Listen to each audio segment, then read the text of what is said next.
Ok, alors dans cette vidéo, on va apprendre les calques de réglage. Donc c'est une fonction évidemment très importante de Photoshop puisque elle a été introduite à partir de la version 4, si mes souvenirs sont bons, donc ça doit dater de 1999 ou 2000, 1999, parce que 2000 je crois que c'était Photoshop 6, donc voilà, on est juste avant le début des années 2000, ça fait 16 ans au moment où j'enregistre cette vidéo, et c'est un ajout qui a fait date, puisque ensuite tous les logiciels ont adopté les calques, et ont ensuite adopté les calques de réglage, c'est-à-dire un réglage qui ne détruit pas, ou qui ne s'écrit pas, sur la photo en cours. Donc là par exemple j'ai une image que j'ai développée dans Camera Raw, donc qui est issue d'un fichier brut, shooté au Canon 6D.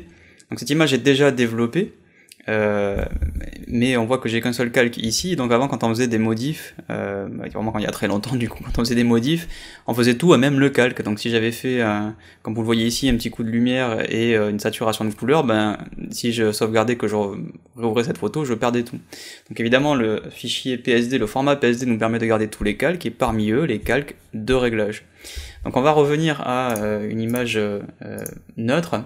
Donc en fait par exemple si j'ouvre cette image dans Camera Raw, ce que je peux faire c'est juste créer un instantané pour l'appeler par exemple V1, et ensuite je vais revenir à l'image, paramètre d'image, je vais mettre par défaut de Camera Raw. Vous voyez que l'image d'origine est un petit peu plus tristounette. On va cliquer sur ouvrir une image. J'ai pas pris tout à fait la même pour mon exemple ici, puisque on voit que les personnes n'étaient pas là, et que c'est pas tout à fait le même angle. Mais le but en fait c'est pas ça, c'est essayer de reproduire cette ambiance en utilisant les calques de réglage dans Photoshop, alors que là en fait je l'avais fait dans Camera Raw. Donc on va essayer de réobtenir la même chose, c'est une sorte de modèle d'un étalon. Donc une fois qu'on est dans Photoshop, on a cette interface par défaut, c'est le plan de travail qui s'appelle les indispensables, c'est là-dessus que va démarrer Photoshop. Donc si votre Photoshop ne ressemble pas à ça, c'est que vous l'avez peut-être paramétré, ou que quelqu'un d'autre sur cette machine, la machine sur laquelle vous êtes en train de travailler, a déjà fait des paramètres. Donc en gros, pour revenir à l'interface par défaut, vous cliquez ici sur réinitialiser les indispensables, et vous devriez vous retrouver avec ça. Alors pourquoi c'est important? Parce qu'en fait on voit un panneau ici qui s'appelle réglages, et qui affiche pas mal de choses. Donc ces réglages on peut les retrouver, et même un peu plus en cliquant sur le bouton en bas à droite. Et on voit d'ailleurs que couleur unie, dégradé et motif sont présents, alors que là par exemple on commence à luminosité contraste, donc il y en a un petit peu plus quand on passe par en bas. Et puis on peut retrouver les calques de réglage en passant par le menu calque, nouveau calque de réglage, et là évidemment on retrouve l'équivalent. Ce menu ici, c'est exactement le même que ce menu ici, et donc calque, nouveau calque de réglage, ok, donc c'est les mêmes, et par contre on a le panneau tout à droite, en tout cas dans l'interface par défaut, qui affiche des icônes et qui propose donc un raccourci. Donc un calque de réglage c'est quoi? Comme son nom l'indique, c'est avant tout un calque. Je vais cliquer sur le premier qui est luminosité contraste, et on voit que le panneau propriété se débloque. Donc si vous avez une version antérieure, par exemple Photoshop CS6 et antérieure, l'interface sera pas tout à fait la même, mais le panneau propriété est en fait une modification de ce qui existait déjà, à savoir une fenêtre qui s'ouvre et qui permet en fait de voir le réglage, enfin en tout cas de voir les réglages de ce calque de réglage, et d'agir dessus évidemment, et d'avoir le résultat en temps réel.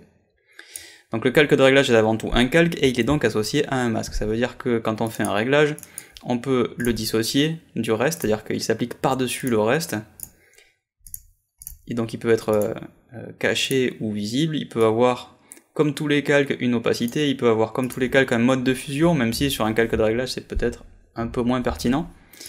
Pour toute information sur les calques, je vous invite évidemment à consulter ma formation sur les calques, qui s'appelle Maîtriser les calques, et qui est aussi présente dans la formation complète, suivant si vous regardez cette vidéo dans une vidéo à part, ou si vous avez pris la formation complète qui comporte toutes mes vidéos sur Photoshop CC. Donc si vous connaissez pas les calques, je vous invite à consulter cette vidéo, sinon vous devriez être en terrain connu. Pareil pour les masques de fusion, on va pas vraiment expliquer ici les masques de fusion en détail, mais brièvement, un masque de fusion permet d'appliquer, en tout cas permet de rendre visible ou invisible des pixels en utilisant une carte en niveau de gris. Donc par exemple, j'ai appliqué ici un réglage, on voit le masque de fusion qui est tout blanc, ça veut dire que mon réglage s'applique sur l'ensemble des pixels de l'image. Si je me mets à peindre en noir, par exemple ici je ribouille sur le ciel, on voit que le ciel redevient plus foncé. Pourquoi? Parce qu'en fait c'était les pixels d'origine qui étaient comme ça. Et mon réglage, je les ai rendus plus clairs et plus contrastés. Donc en fait je peux peindre le réglage. C'est ça d'ailleurs qui est cool avec les calques de réglage, c'est qu'on choisit déjà de les appliquer ou pas. Donc on a le droit de revenir en arrière, en plus on peut choisir où on les applique. Donc là je pourrais très bien faire un développement luminosité contraste sur le bâtiment. Et puis ensuite, je vais faire vraiment un truc très rapide pour l'exemple, mais si le ciel me paraît trop clair, bah, je reviens au calque qui est en dessous. Ou alors, rien ne m'empêche, bien entendu, de créer un autre calque de réglage que je vais appliquer uniquement sur le ciel et pas sur le bâtiment, pour faire l'inverse en quelque sorte. Donc ça c'est vraiment très puissant, associer un calque avec un masque sur un réglage pour désolidariser la retouche du calque d'origine. Là, on voit que là je n'ai modifié du coup que le bâtiment, avec un calque de réglage luminosité contraste. Donc ici en fait c'est le réglage le plus basique de luminosité et de contraste. On déconseille en fait d'utiliser celui-ci parce que en gros il ne vous offre pas de retour de l'histogramme, il vous montre pas l'histogramme, donc il est considéré comme destructif dans le sens où vous voyez pas tellement ce que vous faites. Alors j'ai été un des premiers à dire surtout n'utilisez pas ça, et je le maintiens encore. Le mieux c'est quand même, alors on va peut-être pas le supprimer mais on va le désactiver pour le moment, le mieux c'est quand même d'utiliser celui d'après, le niveau, qui va vous permettre de faire sensiblement la même chose. Par exemple créer du contraste, ça va se faire en resserrant les blancs et les noirs, donc là, je suis peut-être allé un peu fort mais hop là voilà. Et vous avez du coup l'histogramme qui vous permet de voir où est votre point noir et où est votre point blanc. Donc là ici on voit que d'origine le blanc le plus blanc dans l'image n'est pas blanc mais plutôt gris clair, donc on pourrait ramener le point blanc ici, et on pourrait, les noirs ils sont quand même plutôt bien noirs, donc on peut resserrer un tout petit peu, et vous voyez qu'on a créé du contraste. Et on l'a fait d'une manière entre guillemets intelligente, puisque on s'est basé sur l'histogramme, c'est-à-dire sur les pixels, sur la représentation des tons telle qu'elle est dans notre image, on a un retour, on sait ce qu'on fait en fait, alors que quand on passe par luminosité contraste, vous voyez que je suis pas très loin du même résultat, en tout cas sur le bâtiment. J'ai deux glissières qui sont très arbitraires en fait, on sait pas trop sur quelle base on travaille. On voit le résultat, donc on peut rendre plus clair, on peut rendre plus contrasté, hein, on n'est pas bête forcément, mais on sait pas ce qu'on est en train de faire, alors qu'avec l'histogramme, en tout cas avec les niveaux, hop, voilà, on voit tout de suite sur quoi on travaille. Au pire, n'oubliez pas qu'en allant dans Fenêtre et en cliquant sur histogramme, je peux afficher un histogramme que je peux même mettre en permanence, on va le mettre là-haut. Et on va replier, et quand je vais revenir sur niveau, voilà, on va voir, pendant que j'utilise les niveaux, l'histogramme se refaire. Donc l'outil niveau vous permet de voir la représentation des tons via l'histogramme, de manipuler le point noir, le point blanc et le gris moyen, et aussi de faire les niveaux de sortir, de dire est-ce que le noir est bien noir par exemple, et est-ce que le blanc est complètement blanc. Donc on peut dire au noir de pas être noir et d'être par exemple à un gris qui va faire 20-20-20 en RVB quoi. Donc là aussi, si vous avez du mal à vous représenter ce que veut dire un niveau de sortie sur une échelle de 0 à 255, je vous invite à consulter ma vidéo qui s'attarde sur les couleurs, qui va expliquer comment fonctionnent les couleurs, et aussi évidemment celle sur Camera Raw pour en savoir plus sur le développement et comment fonctionne un capteur numérique. Donc je suis désolé, il y a forcément des retours, enfin en tout cas des analogies à d'autres notions. Quand on parle de calque de réglage, il y a la même chose quand on va faire les modes de fusion, la même chose quand on va faire les masques de fusion. Je veux pas faire à chaque vidéo forcément une formation complète à Photoshop, sinon chaque formation serait une formation complète à Photoshop. Donc là on va vraiment s'attarder sur les calques de réglage, mais il y a forcément des ponts qui vont se créer avec d'autres notions. Donc si vous êtes familier avec ces notions, tant mieux, sinon malheureusement je ne peux que vous renvoyer aux autres vidéos qui traitent de ces sujets. Donc là par exemple, si on veut appliquer le niveau en récupérant le masque qu'on a fait avant, qui était un masque assez grossi, hein, mais on peut faire un Alt, glisser, déposer, et vous voyez que je peux remplacer le masque de fusion. Donc je vais prendre ce que j'avais fait pour luminosité contraste, mais je vais le mettre sur mon calque de réglage niveau. Hop, on clique sur oui, et vous voyez que j'ai fait un contraste sur le bâtiment, comme je l'avais fait avec luminosité contraste. Donc j'arrive exactement au même résultat, sauf que je l'ai fait avec un calque de réglage qui me permet en fait de mieux contrôler les choses. Voilà, donc là vous avez la version rapide et la version super travaillée où on sait ce qu'on fait. Mais bon, j'ai tendance à dire maintenant, si vous voulez rajouter un peu de contraste sur un élément, et que vous savez ce que vous faites, et que vous savez que vous avez la matière, etc., bon, faites un coup de luminosité contraste. Si ça prend 2 secondes et que vous n'avez pas envie d'étudier l'histogramme, etc., bon, pourquoi pas. Le truc le plus important aussi, c'est que luminosité contraste, puisqu'on ne voit pas l'histogramme, et qu'on ne sait pas sur quoi on travaille, en tout cas sur quelle matière, ça peut être dangereux sur des images en 8 bits en fait. C'est surtout là que c'est pertinent de dire ne pas utiliser luminosité contraste. Dans l'absolu, vu que là je suis sur une image en 16 bits, j'ai pas mal de valeurs à ma disposition.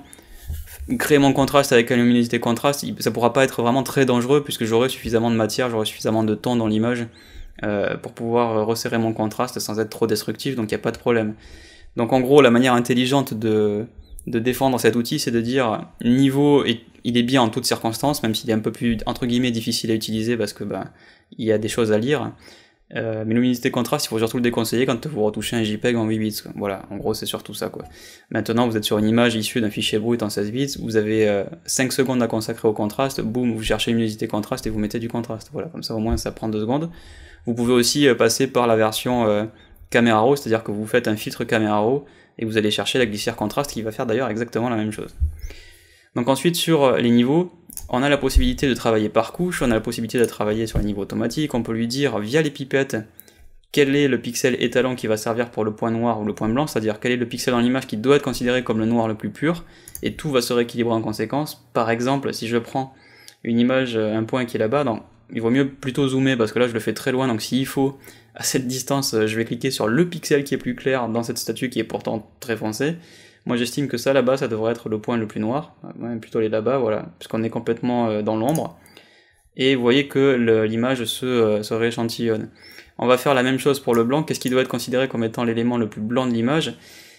Non, ça ne doit pas être le ton le plus clair, parce que si je fais ça, évidemment ça va beaucoup resserrer les tons blancs, et ça va en plus agir sur les 3 couches. On voit que je suis sur le R, le V et le B, donc si je clique forcément sur un pixel qui est clair et bleu, il va beaucoup rééclairer et il va surtout compenser avec du jaune.